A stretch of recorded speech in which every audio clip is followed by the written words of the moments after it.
Good morning and welcome to the final episode of the Chemo Chronicles. It is day 140. Today marks the completion of the 12th cycle of Taxol. And if you're new to the chemo world, cancerverse, as in cancer universe, a cycle depends on what is prescribed to you. So for instance, when I started chemo, I started on AC, which is Adriamycin and Cytoxan. Adriamycin is also known as Doxorubicin or the Red Devil. It's the tough chemo. So my cycle for those first two chemos was 2 weeks, 14 days. 14 days was one cycle on that drug, on those drugs. And then when I moved on to Taxol, which is ACT, the T of ACT, my cycles now went down from 14 days to weekly, aka 7-day cycles. So since today is day 7, today completes the 12th cycle. Hence why I was continued to vlog after my last chemo session, because the cycle is a whole week. I know some people, I say so much. I'm catching myself. Oh my gosh. So what was I saying? Are they gonna work on these culture produce? What's going on? I'm just looking around because I'm in a parking lot right now. I have an eye appointment in 7 minutes, and I know that this parking lot that I'm in, they were repaving on the other side. So I see some workers and cones. And I'm like, are they gonna be repaving here or painting here? Should I even be parked here? Whatever. So, as I was saying before the interruption, I know some people, I know like on my comments below, there's a person that follows me. She had mentioned that she's done with chemo and she's gonna be starting immunotherapy. And her immunotherapy cycles are, 21 days. It's 3 weeks, right? So today is the last day of my 12th cycle. How am I feeling? I have some mixed emotions today. Again, I've been having a tough time dropping off my son at summer camp. It's the first time in his life that he's doing something by himself without his sister, and that has me a little like on edge. You know, this morning again, I drop him off and he kind of is just standing amongst the children like deer caught in headlights. And he's high functioning autistic, so the kid is really smart. As much as I fight with my school district here at the town that I live in about giving him an IEP, having him retested mid-year for an IEP, updating his diagnosis, like I go in, they don't approve it because cognitively the kid is exactly where he needs to be. Even when he was first diagnosed, he was 3 years old and we had to start speech therapy because it was COVID and I wasn't putting him in school in the building. So because it was homeschool, I found speech therapy outside of the public school system to ensure that there was no gap in learning for him.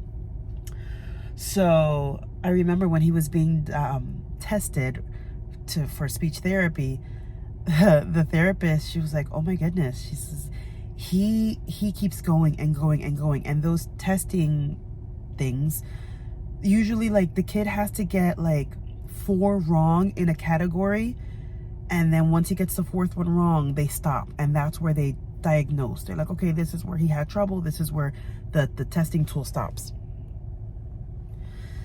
Then she was telling me the reason why she had to stop it, because he's 3 years old, but he was going into 6-year-old, 7-year-old territory because he kept getting the answers right and getting the answers right and getting the answers right. And so she had to keep going in the diagnostic tool.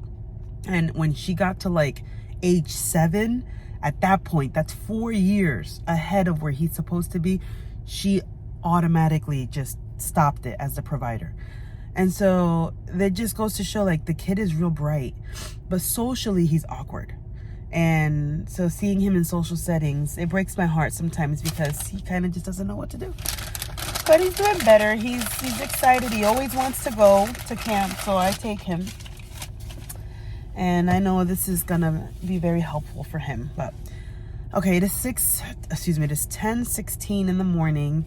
My appointment is at 10:20, so I'm gonna make my way in because y'all, I haven't had my eyes checked since, like, these glasses are like 3 years old, almost 4 years old.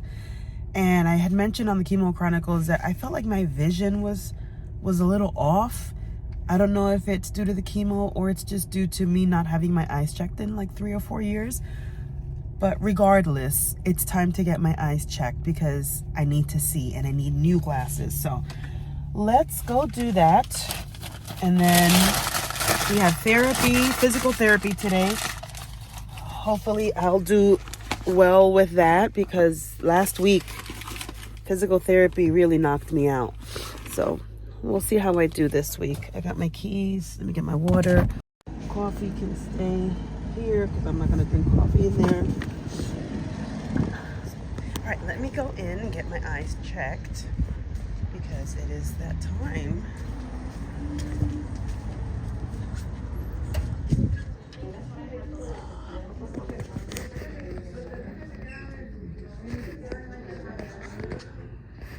Okay, we are done getting our eyes checked. And guess who has contacts on? Your girl. Your girl has contact lenses on. Haven't had contacts in like 2 years. And I got a progressive type of lens because every time I would wear contacts, the older I got, it's so difficult. I can see far, but like I can't look at my phone and I can't read when I have contacts on. And that's just annoying because like you'll have contacts on all day and you need to see near and far. So I splurged a little bit on that. And then I got my old pair. I brought it in. They're gonna fix the lenses, put new lenses on with a new prescription because that old pair, which is like the wire frame that I have, those sit on my face so well, they don't fall off, and I'm like, no, we are keeping these. The other plastic lenses, they tend to slide. Those will be my backups. But I got a new pair of like round frames, and they are plastic, so I'm a little nervous that they're gonna slide with time. But I just wanted something different, a little treat as my hair starts to grow back and my pixie's gonna be coming in this fall and this winter. I just want to look cute with my new glasses, okay? And then with my contact lenses, I can start wearing my eyeliner again and do my eyelashes, which I don't have many right now. I have some, but I don't have many because a lot of them fell out. I know my nose hairs fell out. My nose is dripping because there's no nose hairs in there. Thank you, chemo. All right, let me go home because my daughters are home with daddy, not by themselves. They're home, and I'm sure the little one has pooped on herself. Let's go. All right, y'all. So we just did acupuncture and physical therapy. So the light is on. Let me see if I'm cross. No, because this guy just took a red light. Because of course, that's what we do in the ridiculous town that I live in. Okay, so my thoughts on physical therapy. I've done a complete week. It is definitely working. I think on my next playlist, which I will reveal the name of that playlist. That playlist is going to be called Road to Radiation Recovery and Restoration. That's going to be the next playlist. So if you want to keep, keeping up with my journey, then I encourage you to hit like, hit subscribe, hit the notification bell icon so that you are notified when I post my videos. Will those be daily vlogs? Not 100% sure, because really, like, radiation is gonna be the same old every single day, right? But we'll see. But with regard to physical therapy, I have noticed that this was my fourth session, aka the start of my second week of physical therapy, And I did notice that the massage did not hurt as much today as it did last week. Also noticed that on Saturday when I finished my session, my arm was sore, my whole body was tired, and I was knocked out. But I do notice that I can stretch my arms a little bit more. So I am noticing that, I'm able to get more range of motion in my arm. And like I said before, it didn't hurt so much today when she was doing the massage. Now with acupuncture, today was my first day, and I am really, really big on, I have to try something a few times so that I can fully give an informed opinion about the thing. So I'm definitely gonna give acupuncture a few more tries because, I just want to see if it really is a thing and if it really works for me. I was a little nervous because, you can feel the needle going in, and it's like a little poke. It's not painful, but when he's putting needles in between my toes and on my shin, he was putting needles everywhere, but it didn't hurt after a while. Then he put on these like electrodes. I don't know what that was about, and I was scared. I was like, oh my God, he's gonna shock me. But it was just like giving like light pulsing energy. And then he put me under red light therapy, which I'm all for it. So I kind of laid there, and it was relaxing. It was really relaxing. My right hand did feel a little different than my left hand. So I don't know if my nerves were doing something that I wasn't aware of, but it was a good experience. I definitely will try it again. Good morning. So it is the next day. It is July 3rd, and I didn't get to close out the video last night because I was just super tired and whatnot, but I really want to close out the video with proper thoughts. So we're going to record a little bit today and add it on to yesterday's video, but we've officially completed 140 days of chemo, 140 days of vlogging. Never in my life have I vlogged that much before. So I'm going to get my thoughts out today, and we're just going to take it from there. Right now we're having breakfast. I would. She's eating pancakes.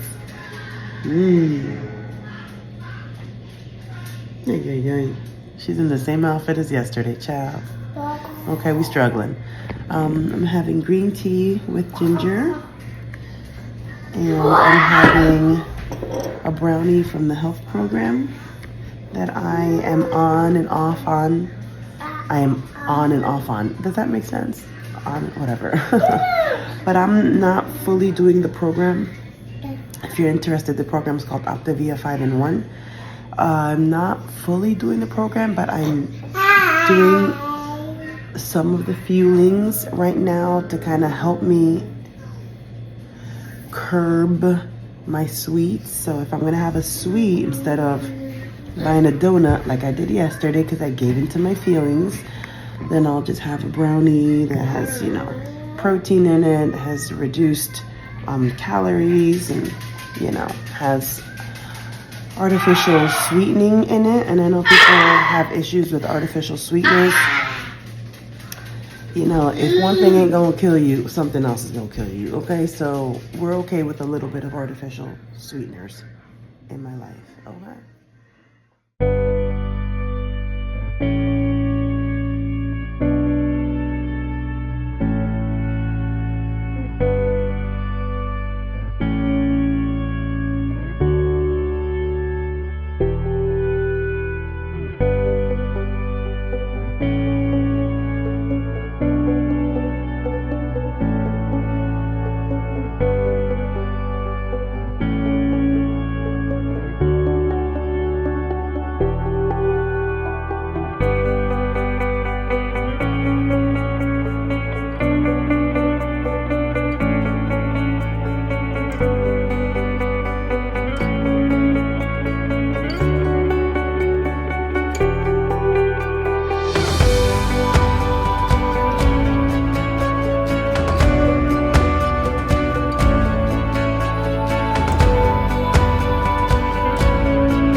All right, y'all. So let's talk all things season finale, Chemo Chronicles. Do you see me? I be swearing I'm Netflix, I'm HBO Max, I'm Sling TV, I'm Hulu with my season finale, okay? So I had in mind to do something more artistically produced for the final Chemo Chronicles.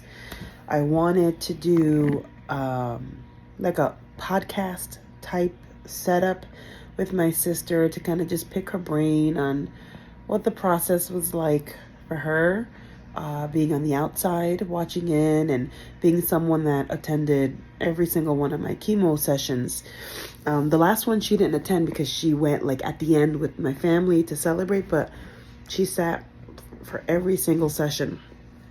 So I wanted to do something like that. I wanted to sing and incorporate music into it and lights and, you know, just really artistically produced. And then we got to the last week of chemo and there's just no energy to do something of that nature. And then I was like, oh, well, then I might do this.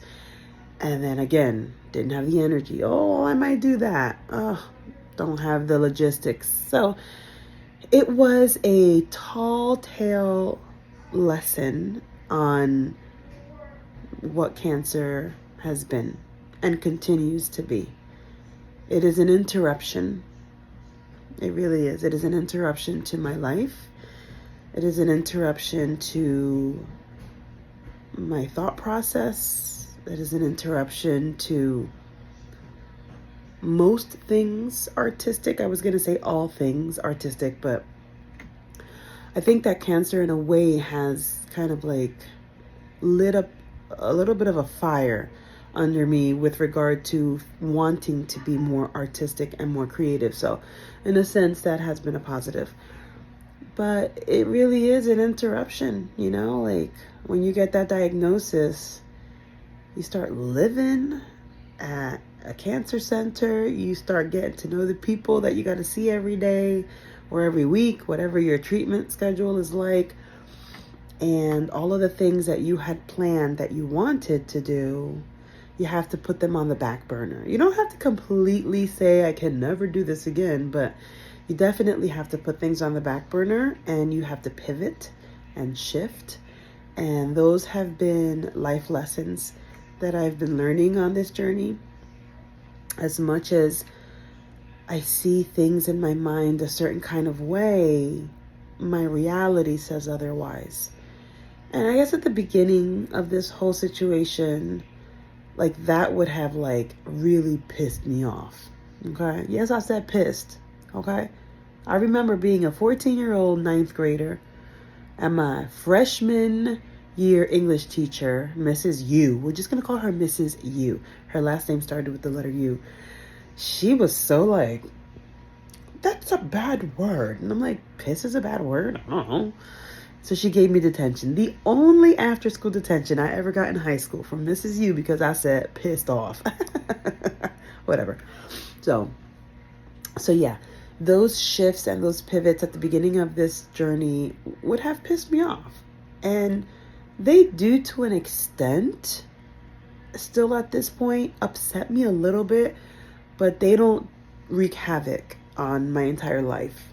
You know, now I'm just like, okay, take it with a grain of salt type deal. Or, hey, if we can't do it today, maybe we'll do it tomorrow. Or maybe we just won't do it. Maybe we'll do something different, something else. So I've been learning how to pivot and to be okay with the pivot. I have been learning how to offer myself grace, especially at the point that I find myself in today. And what is that point, you ask? I'll tell you. The point of, I feel like I want to do more and be at different places and go to the beach and go here and go there. But then physically, like, sometimes I can't do it. You know, just the fatigue has been difficult to get through. And now that I'm starting physical therapy, I am really wiped out. Especially by the end of the week. I do therapy Wednesdays, Fridays, and Saturdays. And by the time I got home Saturday last week, I was wiped out, zonked out of it. So I have to really rethink what I'm going to do and how I'm going to plan my outings with my kids and my family. And that's okay. In terms of moving forward, it's so funny, I had mentioned in the previous video, yesterday's video, I believe, is that I had posed a question toward the end of the video for those that have experienced cancer or have finished chemo or are a year, 2 years, 5 years out from cancer. Like, how do you deal with the aftermath of cancer? Because you're in this go, do kind of state. I got so many appointments. I'm not going to miss one. Go. Oncologist here, oncologist there. Scan here, scan there. Blood work here, blood work there. You're going and doing. And then when it all stops, it's like, now you're left alone with your thoughts and you're thinking, what now? You know, and how do I process all of this nonsense that I've just experienced? And it's so funny because this morning I was just perusing through some online articles and I read about Kate Middleton sharing that, because I totally forgot that she dealt with cancer. Totally forgot, because I've been really disconnected from the news and just, you know, watching things online and reading too many articles because I'm trying to keep my mind right. But when I read that article, I was reminded, oh yeah, she did have cancer. And she was speaking about, you know, the difficulties that cancer patients or patients dealing with like major illnesses, like what do you do when you are technically healed? How do you deal with that? And so that was an interesting read. And with the word heal, that just kind of prompted another thought in my mind. You know, I've seen some people comment here on YouTube, some people at my church, you know, giving me big hugs and telling me, oh, you're healed. You know, you must be so happy. You're all done. Or my daughter, like, oh, but you rang the bell. It's over. It's finished. And I don't know. I don't feel like it's done. It's definitely not physically done, because my swap surgery for the expanders, these are fake. These are real fake. Like, I don't have nipples. I would show you, but I don't want to be too like too TMI. But I rang the bell. Yes, chemo is finished. Yes, but the side effects of chemo are not finished. And my nose is still bleeding. My nose is still running like crazy. I am still tired. I have neuropathy in my feet. I did acupuncture yesterday, and I don't know if it's just me and my wishful thinking, but I don't know. I felt like my big toe felt a little different, and I was able to sleep so well last night, and I woke up so rested. I don't know if it has anything to do with acupuncture, but I tried it. Okay, so I don't know. It's like, yeah, I rang the bell, and yeah, chemo's over, but the side effects, and the fact that I'm still waiting to start radiation, and then I have to wait 6 months after that to be able to finalize the surgery for my chest. I don't feel like it's over. And with regard to you're healed, I mean, from day one, I proclaimed it. By his stripes, I am healed. I do firmly believe that God has healed me. Even in my daughter's name, I had mentioned it in one of the videos. I don't know which one, because at this point, it's over 140 videos. So you go find it. But I did mention that my daughter's name, my baby, her name is Ophelia Ravel. That's her middle name. She's named after musician Maurice Ravel. And so I was like, what do these names mean? I was just curious one night at church, and I Googled Ophelia, and it said aid or help. And I'm like, oh. And then I Googled her middle name, Ravel, and it came up as God has healed in the past tense. And this was when I was first diagnosed. And I was like, wait, what? Her name means help, and God has healed. And so at that very moment, I was like, you know what?